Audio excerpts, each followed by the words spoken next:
Bienvenue sur ma chaîne d'actualité.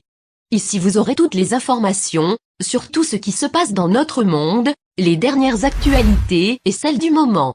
N'hésitez pas à vous abonner, et à activer la cloche de notification pour ne rater aucune des prochaines vidéos.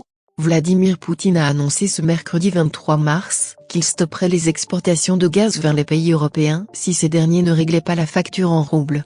Une stratégie pour faire remonter la monnaie russe et contourner les sanctions internationales.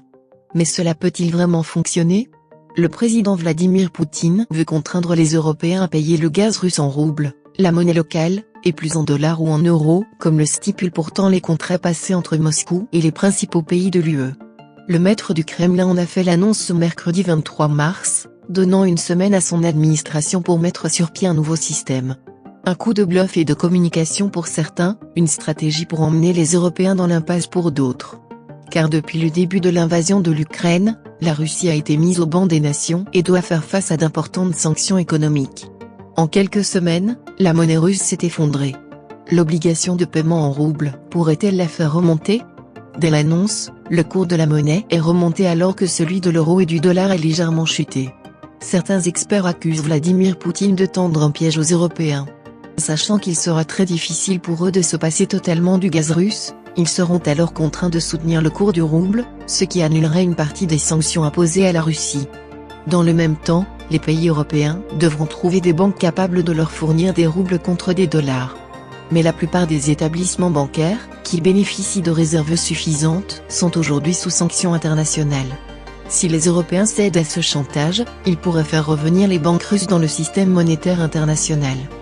Pas d'impasse, pour les Européens, selon le professeur Antoine Lévy. Pourtant ce jeudi 24 mars, plusieurs spécialistes ont relativisé l'impact de cette mesure. D'abord parce que les règles commerciales entre la Russie et ses partenaires commerciaux européens sont clairement indiquées dans des contrats. Ensuite parce que la mesure ne serait pas si contraignante. Beaucoup d'émotions à tort sur cette règle, comme s'il s'agissait d'un coup de génie de Poutine qui mettait les Européens dans une impasse. C'est complètement absurde, a indiqué sur Twitter Antoine Lévy, professeur au MIT Economics. Actuellement, l'importateur qui veut acheter du gaz russe envoie ses dollars à Gazprom, qui lui envoie son gaz. Gazprom doit payer ses salaires et coûts en roubles, et vend ses dollars à la Banque centrale de Russie. L'Europe a moins de dollars et plus de gaz, Gazprom moins de gaz et plus de roubles, la Banque centrale de Russie plus de dollars. Avec la nouvelle règle, l'Européen utilise des dollars pour acheter des roubles, puis ces roubles pour acheter du gaz à Gazprom. Seul intérêt pour Vladimir Poutine selon le professeur Antoine Lévy, s'assurer que les entreprises russes comme Gazprom ne trichent pas en gardant des dollars pour elles. C'est une règle anti-oligarque, bien plus qu'une règle anti-européenne.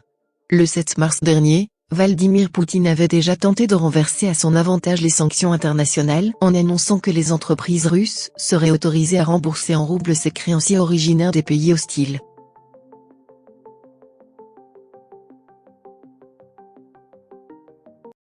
Merci d'avoir regardé cette vidéo.